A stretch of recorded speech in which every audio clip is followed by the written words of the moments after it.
మీ business ఏదైనా మీ ఊర్లో promotion చేయాలంటే అది సుమన్ టీవీతోనే సాధ్యం. ఇప్పుడే సంప్రదించండి.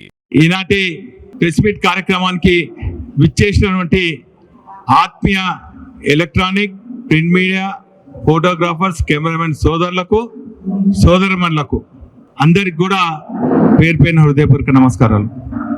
ఈనాటి ప్రెస్ మీట్ కార్యక్రమంలో నాతో పాటు గౌరవ గన్పూర్ మాజీ శాసనసభ్యులు తెలంగాణ తొలి ఉప ముఖ్యమంత్రి పెద్దలు రాజన్న గారు, అదేవిధంగా ఆత్మీయ సోదరులు బీఆర్ఎస్ పార్టీ రాష్ట్ర కార్యదర్శి అన్న ప్రవీణ్ కుమార్ గారు, అదేవిధంగా మా మైనార్టీ నాయకులు మసూద్ గారు, నయీం గారు, సోదరులు కార్పొరేటర్ సోదర్ కిరణ్ గారు, అశోక్ గారు, మధు గారు, రంజిత్ రావు గారు, అదేవిధంగా నర్సింగ్ రావు గారు, బీఆర్ఎస్ పార్టీ శ్రేణులకు, మా కోఆర్డినేటర్ పుల్లి రజనీకాంత్ గారికి, మాజీ కార్పొరేటర్ సోదరులు సారంగపాణి గారికి, జానకిరామ్ గారికి, శ్రీధర్ల గారికి, లక్ష్మీనారాయణ గారికి, ఆత్మీయ సోదరులకు సోదరమణులకు అందరికి కూడా పేరు పేరున హృదయపూర్వక నమస్కారాలు. కొన్ని రోజుల నుంచి తుఫాన్ కారణంగా రాష్ట్ర కేంద్ర ప్రభుత్వాలు రైతు వ్యతిరేక నిర్ణయాల కారణంగా తెలంగాణ రైతాంగం అంతా కూడా ఆందోళన చెందుతూ కొందరు ఆత్మహత్యలు చేసుకుంటున్న సందర్భంలో ప్రత్యేకించి పత్తి రైతులు గిట్టుబాటు ధర రాక, సిసిఐ కొనుగోలు చేయక, వారు పండించినటువంటి పంట మార్కెట్ యార్డ్లకు తీసుకొచ్చి అక్కడ వారి అమ్ముకోలేని దయనీయమైనటువంటి స్థితిలో అన్నం పెట్టే రైతన్న ఆకలితోని అలమటిస్తూ మార్కెట్ యార్డ్లలో ఆందోళన చెందుతుంటే, ఒక బాధ్యత ఉన్నటువంటి ప్రతిపక్ష పార్టీగా మా వర్కింగ్ ప్రెసిడెంట్ కేటీ రామారావు గారు, ఉద్యమ నేత, 5 సార్లు ప్రజల అభిమానంతో శాసనసభ్యునిగా అయినటువంటి హరీష్ రావు గారు, మా శాసనసభ్యులు, మా పార్టీ శ్రేణులన్నీ కూడా అందరం కూడా తెలంగాణ వ్యాప్తంగా పత్తి రైతులకు ఆత్మస్థైర్యం నింపేదానికి, వారు పండించినటువంటి పంటను సిసిఐ కొనుగోలు చేసే విధంగా ఒక కార్యాచరణను రూపొందించుకొని అన్ని మార్కెట్ యార్డులు సందర్శిస్తున్న సందర్భంలో మరి వరంగల్లో కూడా గ్రెయిన్ మార్కెట్ సందర్శించిన విషయం మీ అందరికి కూడా తెలుసు. అక్కడ చాలా మంది పత్రికా మిత్రులు కూడా ఉన్నారు. పత్తి రైతులు ఆందోళన చెంది ఆవేదనతో మాట్లాడినటువంటి మాటలు కూడా మీ టీవీలలో, మీ ప్రెస్లలో కూడా బంధించినారు, రాసిండ్రు. మరి వారికి పత్తి రైతులు కానీ, రైతాంగం కానీ,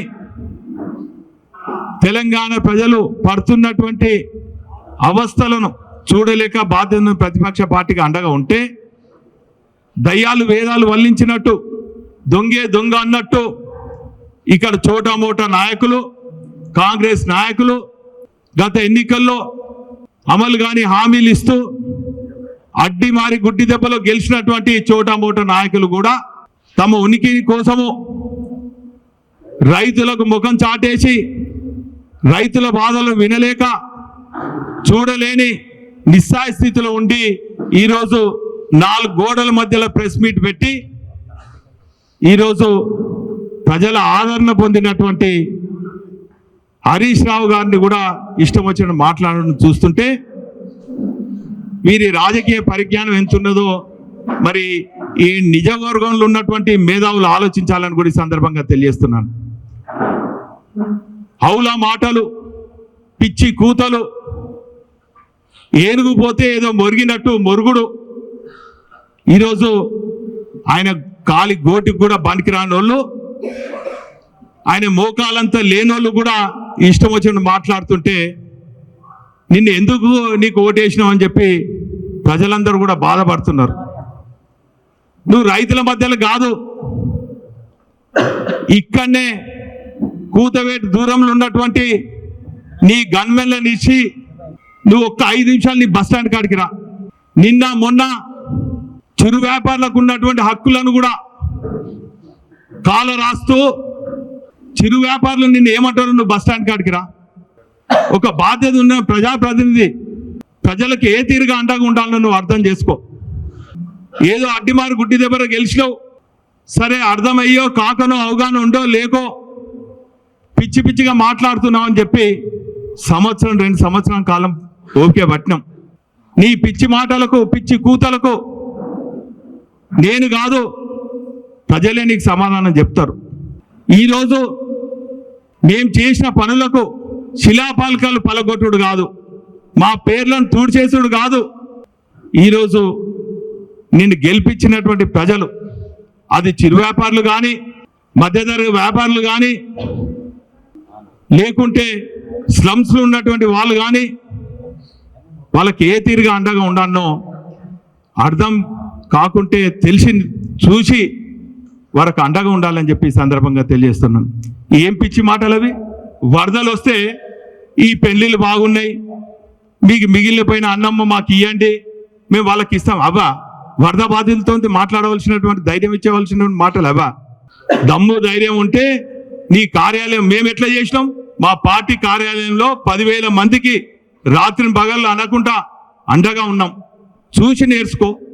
కానీ ఇటువంటి పిచ్చి మాటలు మాట్లాడితే ప్రజలు సహించరని కూడా ఈ సందర్భంగా నా మిత్రుడే రాజేందర్ రెడ్డి జర చూసి నేర్చుకోను. ఆయన ఒక్కసారి గెలిచినావు, అడ్డిమారు గుడ్డి దెబ్బల జర సహనం కోల్పోకు, ప్రజా వ్యతిరేకత కూడగట్టుకోకు. ఒక ప్రజాప్రతినిధి అయినప్పుడు ప్రజలకు ఏం మంచి చేయాలి, వాళ్ళతో ఏ తీరుగా ఎదిగినా కొద్దీ ఏ తీరుగా ఒదిగి ఉండాలనేది కనీసం ఇంకా ఎవరి దగ్గర చూసి నేర్చుకోని కూడా ఈ సందర్భంగా తెలియజేస్తున్నాం. ఏదేమైనప్పటికీ కూడా ఈరోజు కేవలం రైతులే కాదు, ఆటో కార్మికుల ఆత్మహత్యలు చేసుకుంటున్నారు. వారికి ధైర్యం చెప్పు. పేదవాళ్ళు పెళ్లిళ్ళు చేస్తున్నటువంటి కుటుంబాలకు మీరు ఇచ్చినటువంటి కళ్యాణ లక్ష్మి సకాలంలో ఇవ్వండి. మీరు ఇచ్చినటువంటి హామీ ప్రకారం తులం బంగారం ఇవ్వండి. కాలేజ్ పిల్లలకు రియంబర్స్మెంట్ ఇవ్వండి. ఆరోగ్యశ్రీ చెల్లింపులు ఆసుపత్రులకు చెల్లించండి. ఇవేవి చాతన గాక నోరు ఉన్నదని ఇష్టం వచ్చినట్టు మాట్లాడితే దానికి జవాబు చెప్పేదానికి లక్షల నోర్లు తెలిస్తే ఆ గాడుపులో కొట్టుకపోతావు రాజేందర్ అని కూడా ఈ సందర్భంగా తెలియజేస్తున్నాను. ఏదేమైనప్పటికీ కూడా 2 ఏళ్ళు గడిచింది, ఇంకో 2 ఏళ్ళు నీకు వ్యవధి ఉన్నది. ఈ నగరంలో ఉన్నటువంటి అనేక సమస్యలు ఉన్నాయి. మా ప్రభుత్వంలో వేలాది మందికి పట్టాలు ఇప్పించినాం, ఇంకా కొన్ని పట్టాలు ఇచ్చేది ఉన్నది. పట్టాలు ఇప్పి గుడిసెవాసులను ఆదుకో, గుడిసెవాసులకు కావాల్సిన మౌలిక సదుపాయాలు చెయ్యి. అంతే తప్ప గడికి 2-3 నెలలకు విదేశాలలో పోవుడు, ఇక్కడ దోసుకున్నాడు డబ్బును విదేశాలలో దాచుకున్నాడు. మీ ముఖ్యమంత్రి అధిష్టానాన్ని మెప్పించేదానికి ఒప్పించేదానికి ఇక్కడి నుంచి డబ్బు సంపద తీసుకుపోయి వాడిని ఒప్పించడు. ఈరోజు ఇన్నిసార్లు ఢిల్లీకి పోయినరు, చోటే బాయ్ బడే బాయ్ అని తిరుక్కుంటూ ఉన్నారు. మరి అదే బడే బాయ్ దగ్గర మేము ఇచ్చినటువంటి బీసీ డిక్లరేషన్లో, కామారెడ్డి డిక్లరేషన్ 42% రాజ్యాంగబద్ధంగా కావాలి, మేము ఇచ్చినటువంటి హామీ అని నిలబెట్టుకోవాలని చెప్పి కనీస నిమిత్త జ్ఞానం కూడా లేదు. ఇన్నిసార్లు ఢిల్లీకి పోయినావు, ఒక్కసారైనా మోడీని కలిసినామని చెప్పి ఈరోజు మా బీసీ వర్గం అంతా కూడా నేను ప్రశ్నిస్తుంది. దేనికి సమాధానం లేదు. కానీ దొంగ అన్నట్టు ఇష్టం వచ్చిన మాట్లాడు కాదు. ఈ క్షణం నుంచి అయినా కూడా నీకు విజ్ఞప్తి చేస్తున్నాం, ప్రజల తరఫున డిమాండ్ చేస్తున్నాం. నోరు అదుపులో పెట్టుకో, ఒళ్ళు దగ్గర పెట్టుకో, చేయవలసినటువంటి పని మీద దృష్టి సారించు. అంతే తప్ప పిచ్చి పిచ్చిగా ప్రతిపక్ష పార్టీ నాయకులపైన ప్రజలపైన గుండాయిజం చెలాయిస్తూ రౌడీలతో చెలాయిస్తామంటే మాత్రము నీకు గతంలో ఉద్యమకారుల పైన ఇష్టం వచ్చిన మాట్లాడితే గతంలో మైబాద్లో మైమగల రాళ్లతోని ఉద్యమకారులు ఏ తీరుగా సమాధానం చెప్పిండ్రో ఆ తీరుగా సమాధానం చెప్పవలసి వస్తుంది. ఖబర్దార్ రాజేందర్ రెడ్డి అని కూడా ఈ సందర్భంగా తెలియజేస్తున్నా. జై తెలంగాణ. మరి ఈరోజు ఇంతకుముందు పెద్దలు వినయ భాస్కర్ గారు చెప్పినట్టుగా తమ తప్పులను కప్పిపుచ్చుకోవడం కోసం కాంగ్రెస్ నాయకులు అన్ని రకాల కుట్రలు ప్రయోగిస్తున్నారు. ఇంతకుముందే వినయ భాస్కర్ గారు మరి స్థానిక ఎమ్మెల్యే నాయని రాజేందర్ రెడ్డి గారు ఏ విధంగా తమ తప్పులను కప్పిపుచ్చుకోవడం కోసం అబద్ధాలను మళ్ళీ మళ్ళీ చెప్పి వాటిని నిజాలుగా చేయాలనే ప్రయత్నం చేసి అసలు సమస్య నుండి పక్కదోవ పట్టించే ప్రయత్నం చేస్తున్నాడు. ఈ విద్య నాయన్ రాజేందర్ రెడ్డి ఒక్కడే కాదు, ఈ కుట్రలు, ఈ ఎత్తులు జిత్తులు అన్నీ కాంగ్రెస్ నాయకులందరూ కలిసి ప్రయోగిస్తున్నారు. వీళ్ళకు బాస్ రేవంత్ రెడ్డి గారు. ఇలా హరీష్ రావు గారు తెలంగాణలో ఉండే ఆదిలాబాద్కు కేటీఆర్ గారు, హరీష్ రావు గారు వరంగల్ జిల్లాకు వచ్చిన ఉమ్మడి వరంగల్ జిల్లాకు, తెలంగాణలో పత్తి రైతుల కళ్ళల్లో కన్నీళ్లు చూడలేక దాదాపు 700 మంది రైతులు ఆత్మహత్యలు చేసుకుంటే వాళ్ళ కుటుంబాలు శోక సముద్రంలో మునిగిపోతే వాళ్ళను ఓదార్చడం కోసం, వాళ్లకు న్యాయం చేయాలని చెప్పి డిమాండ్ చేయడం కోసం పంట పొలాలకు వస్తే, మార్కెట్ యార్డ్లకు వస్తే ఏసీ రూములలో కూర్చొని, అక్కడ బంగళాలో జూబ్లీహిల్స్ బంగళాలో కూర్చొని రేవంత్ రెడ్డి, ఇక్కడ ఏసీ రూమ్లలో కూర్చొని కాంగ్రెస్ ఎమ్మెల్యేలు ఎమ్మెల్సీలు అందరూ కూడా అసందర్భ ప్రేలాపనలు చేస్తున్నారు, సమస్యను పక్కదో పట్టిస్తున్నారు. నేను ఇలా ఒక్కటే ప్రశ్న అడుగుతున్నా. రాజేందర్ రెడ్డి గారు తన ప్రెస్ మీట్లో మళ్ళీ జూబ్లీహిల్స్లో మేము 25,000 ఓట్లతో గెలిచినాం, చరిత్ర ప్రపంచ రికార్డు సృష్టించినాం, అది లిమ్కా బుక్ ఆఫ్ రికార్డ్స్లో ఎక్కింది, అక్కడ ఎక్కింది, ఇక్కడ ఎక్కింది అని రాజేందర్ రెడ్డి గారు అంటున్నారు. దాని విషయానికి నేను తర్వాత వస్తా. కానీ రాజేందర్ రెడ్డి గారు మరియు రేవంత్ రెడ్డి గారు ఒక్కటి గుర్తుపెట్టుకోండి, తెలంగాణలో 2014 ముందు పత్తి పంట పండించడంలో తెలంగాణ 10వ స్థానంలో ఉంటుండే.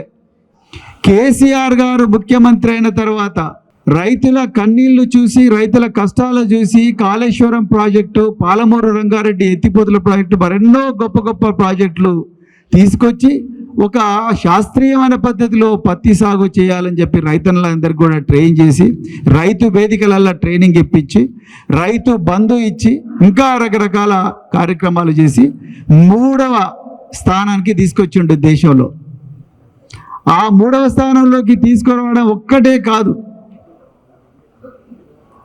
ఈ మీరు ఇప్పుడు ఏదైతే 8 నుంచి 12% నుంచి 12% వరకు ఏదైతే తేమ ఉన్నదో, అదే విధంగా ఎకరానికి 7 క్వింటాల నిబంధన ఏదైతే పెట్టినరో కేసీఆర్ గారు ఎన్నడూ ఒప్పుకోలేదు. మీకు చరిత్ర తెలియదు, మీరు అజ్ఞానులు, నిరక్షరాస్యులు, మీకు తెలిసినంత కూడా బూతుల భాష మాత్రమే, మీకు తెలిసినంత కూడా అబద్ధాలు మాత్రమే.